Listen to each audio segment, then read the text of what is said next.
गिरिराज जी क्यों कह रहे हैं कि यहाँ पर बहन बेटी सुरक्षित नहीं है, तलवार रखो घर में? किसी का हिम्मत है उन्माद फैला देगा? हम कानून का जो इंजेक्शन देते हैं ना, सुप्रीम कोर्ट तक हनक बरकरार रहता है उसका। सांप्रदायिक विद्वेष कोई फैला देगा, जातीय विद्वेष फैला देगा, अब कोई सुनता है भाई? अभी कोई नहीं सुनता है, क्योंकि जानता है कि फंसे तो गए जेल। जेल गए तो कोई जो उन्मादी संगठन सब है, एक नेता है, एक आध गो के बेलर बने हैं आज तक? वकालतनामा पर दस्तखत करके मंगवा भी लिया होगा अगर गलती से, तो बेचारा वही ओकर बाबू जी वकील खोजे होंगे। तलवार के तो हम वो देखिए बाबा परशुराम के जगह से आए हैं, वहाँ बड़ी 47 चलता था मोकामा में, देख लीजिए। गलतियों से छूता है कोई? गलतियों से अगर कह दीजिए ना कान में जाके उपाय हो रहा है फिर पुलिस के, तो कहेगा ना माई बाप हम गाय पोसते हैं, हमारा कोई लेना देना नहीं है। पटना जिला में हिंदू रहेगा, कश्मीर के कुलगांव में 98% मान लीजिए मुसलमान की आबादी है, तो वहाँ मुसलमान रहेगा। मान लीजिए कि अमृतसर में सिख रहता है तो वो रहेगा। तो हिंदुस्तानी कहाँ जाएगा भाई? वो दियरवा में जाके बैठल रहेगा हिंदुस्तानी सब। कि जहाँ पर मुसलमान ज़्यादा घर है, हिंदू कम है, वहाँ पर पूजा भी नहीं करने देता है, छेड़खानी करता है। पूजा नहीं करने देता है। अभी आज ही का टाइम्स ऑफ इंडिया अखबार का 3रा पेज देख लीजिए, 4था पेज में मुस्लिम महिलाएं चूल्हा बनाती है, छठ के लिए उपवास रखती है, और उपवास रख करके चूल्हा बनाती है। ये तहजीब है हमारी। ताजिया निकलता है सिवान गोपालगंज में, हिंदू उसकी पूजा करता है। और यही मजार में जाइए ना भाई, मजार में हाईकोर्ट के बगल में मजार है, हर थाना में, लगभग थाना में बजरंगबली का मंदिर है। तो कोई रोक है किसी को? न इबादत करने में रोक है, न पूजा करने में रोक है। बिहार में एनडीए की सरकार चल रही है, लेकिन गिरिराज सिंह लगातार अपने ही सरकार पर सवाल खड़े कर रहे हैं और कह रहे हैं कि यहाँ पर हिंदू जो है सुरक्षित नहीं है। किशनगंज का उनका बयान काफ़ी अब वायरल होने लगा है, जिसमें उन्होंने कहा कि अपने घर में भाला, तलवार, जो भी हथियार भगवान लोग रखते थे रखो, पूजा करो, और कोई रोहिंग्या मुसलमान हो, बांग्लादेशी या कोई भी जब तुम पर हमला करे तो उसी से वार करो।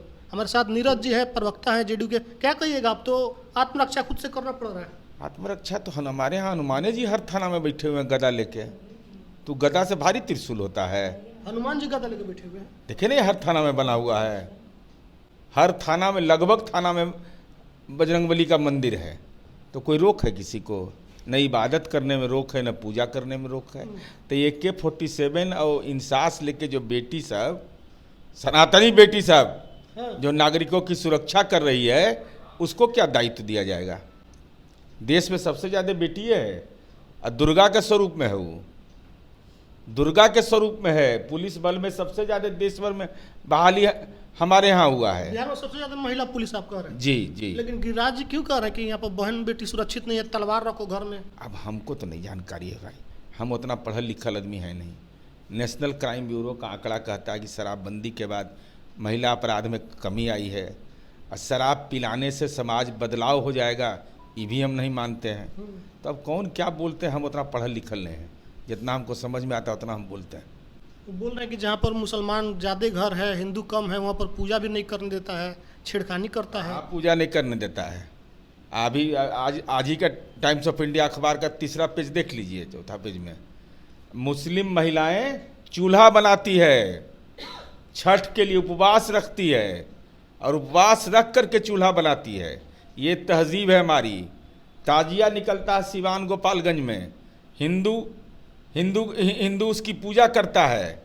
और यही मजार में जाइए ना भाई, मजार में हाईकोर्ट के बगल में मजार है। अच्छा, मस्जिदवा में 5 करोड़ रुपया रखा रहेगा या मंदिरवा में, तो कोई हिंदू और मुसलमान बाज आवेगा ओकरा उठावे से? 2 मिनट में गैप कर लेगा, सब उठा लेगा, उस समय सब भूला जाएगा। ये सब बेमतलब का कोई मतलब औचित्य नहीं है। सहयोगी दल के लोग ऐसा क्यों कर रहे हैं? कोई कह रहा है कि अररिया में सिर्फ हिंदू रहेगा। सहयोगी दल ने इनकार किया है। सहयोगी दल ने कहा है कि हमारा कोई मतलब इससे नहीं है। तो ये जो सांसद साहब बोले अररिया वाले, या फिर केंद्रीय मंत्री बोल रहे हैं? नहीं, अररिया के सांसद महोदय तो इस संबंध में मान भी लिया उन्होंने कि हमसे गलती हुई है, हमने, हमारे कहने का भावार्थ यह नहीं था। और हम तो सीधा सवाल कहते हैं कि पटना जिला में हिंदू रहेगा, कश्मीर के कुलगांव में 98% मान लीजिए मुसलमान की आबादी है, तो वहाँ मुसलमान रहेगा। मान लीजिए कि अमृतसर में सिख रहता है तो वो रहेगा। तो हिंदुस्तानी कहाँ जाएगा भाई? वो दियरवा में जाके बैठल रहेगा हिंदुस्तानी सब। कहीं जगह दीजिएगा ना। हिंदुस्तानी जो लोग हैं, जो मान लीजिए हिंदू को भी मानते हैं, इस्लाम को भी मानते हैं, गुरु गोविंद सिंह को भी मानते हैं, तो उनके लिए कोई जगह होगा दीजिएगा कि शरणार्थी बना दीजिएगा। ये सब चीज़ का कोई औचित्य नहीं होता है। तो नीतीश जी का तो नारा है कि भ्रष्टाचार हो, सांप्रदायिकता हो, इससे हम समझौता नहीं करते हैं, फिर इस तरह के बयान क्यों सामने आ रहा है? इस पर कार्रवाई क्यों नहीं हो रही? बयानवीर लोग का क्या है? वो वैसी तो रोज बयान दे रहा है। हाँ। अरे खाद पानी होते हैं लोग। बयान और देख लीजिए, कहीं उन्माद की घटना हुई, किसी का हिम्मत है उन्माद फैला देगा? हम कानून का जो इंजेक्शन देते हैं ना, सुप्रीम कोर्ट तक हनक बरकरार रहता है उसका। सांप्रदायिक विद्वेष कोई फैला देगा, जातीय विद्वेष फैला देगा। अब कोई सुनता है भाई? अभी कोई नहीं सुनता है, चूंकि जानता है कि फंसे तो गए जेल। जेल गए तो कोई जो उन्मादी संगठन सब है, एक नेता है, एक आध गो के बेलर बने हैं आज तक। वकालतनामा पर दस्तखत करके मंगवा भी लिया होगा अगर गलती से, तो बेचारा वही ओकर बाबू जी वकील खोजे होंगे। ये सब बेतुका बात। तो जिन लोगों से उन्होंने कहा कि तलवार भरला रखी, आप उन लोगों से क्या कहना चाहेंगे? वो काहे कोई तलवार रखेगा? सब कलम रखेगा कि तलवार रखता है कोई? तलवार के तो हम वो देखिए बाबा परशुराम के जगह से आए हैं, वहाँ बड़ी 47 चलता था मोकामा में, देख लीजिए।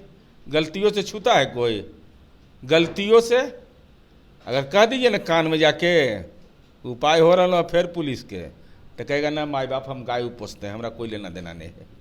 ये है नीतीश कुमार के हनक का असर। तो कोई भी जो इस तरह से बयान है उसका आप लोग बकसने वाले? एकदम खारिज करते हैं। नीतीश कुमार का 7 निश्चय पार्ट 2 है हमारे लिए, रामायण है, बाइबिल है, कुरान शरीफ है। चलिए, तो नीरज जी थे, आपने सुना, इन्होंने कहा कि कोई भी सांप्रदायिकता बर्दाश्त नहीं की जाएगी, ऐसा इंजेक्शन लगाएंगे कि उसका असर सुप्रीम कोर्ट तक दिखाई देगा। और जिन बेटी बहनों को तलवार भाला रखने की बात कही जा रही है, उन्होंने कहा कि हमने पहले ही उनके हाथ में हथियार देकर उनको पुलिस में भर्ती कर दिया है, और देश में सबसे अधिक बिहार में महिलाएं पुलिस में इस वक्त नौकरी कर रही हैं।